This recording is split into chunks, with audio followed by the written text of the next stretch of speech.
Hey y'all, it's Mandy Connor, and you're listening to Talkin' Autism. Pull up a chair because today I need to vent a little. Maybe laugh, maybe cry, maybe scream. So here's what's going on. My daughter Caitlin, who is 17, nonverbal, uses her iPad to communicate. It's her talker, but it's also everything. Her music player, her game system, her way to chill out and be a teenager. Her iPad is her voice and her fun. But for the past few months, we've been stuck in a very frustrating loop. She keeps breaking them. Not accidentally. No, we're talking about intentionally destroying them. Tossing them in the trash like yesterday's leftovers. Now, behavior folks will tell you, there's always an antecedent. That's the fancy word for the thing that comes before the behavior. And yes, I get that. But I do not know what the antecedent here is. Not exactly. I just know since May 2025, we've lost the main iPad, the backup iPad, and the backup iPhone. I think we're on crisis protocol. At one point, we did what any parent would do at their limits. We said, okay, no more iPad. You're on restriction, ma'am.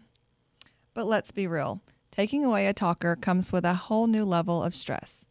She needs to communicate, and sometimes we need to find balance for respite. I need a break too. We created a bed-only iPad rule. If she had it in the bed next to me or near my desk, she could use it at night or during the day while I was working. When she went to sleep, the iPad went to sleep. We actually went 20 whole days without an incident. It was a miracle. But of course, one night that iPad grew legs and walked right out of my bedroom. Okay, fine. Caitlin carried it. Next thing I know, cracked screen. We taped it. Yes, with real tape, masking tape, clear tape, whatever would get the job done. And then today I came home from work and I found the iPad fully disassembled, tossed in the trash like it was trash day.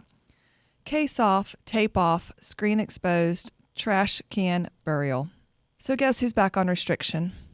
Yep, Caitlin. Now here's the funny part. She may be nonverbal, but she knows how to make her point. The very next morning, I woke up and every single charger block that we own was neatly lined up in an extension cord on the table. Like she was saying, Mom, I'm ready. And then she brought me her old empty iPad case, the one where the iPad used to live. That was her way of asking clear as day. And honestly, I couldn't help but hear Taylor Swift in my head singing, "This is why we can't have nice things, because you break them, I had to take them away." I feel like that song was written for every autism parent. No happy ending here, friends. Not yet, anyways. We're going back to low-tech, paper-based communication, gestures, signs, and core boards.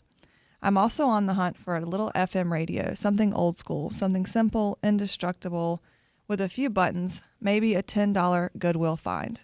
If it plays music and it doesn't break, winner, winner, chicken dinner. And when we finally cave and buy another iPad, which we will, we're locking it up. I'm looking into device tethers and mounts, something that secures it from a surface, something like you might see in a cell phone store or at the Apple store, something that will help because, y'all, this cannot be our cycle forever. Anyways, if you've ever said the words, "This is why we can't have nice things," I see you, I am you, and you are not alone. Thanks for listening to me ramble.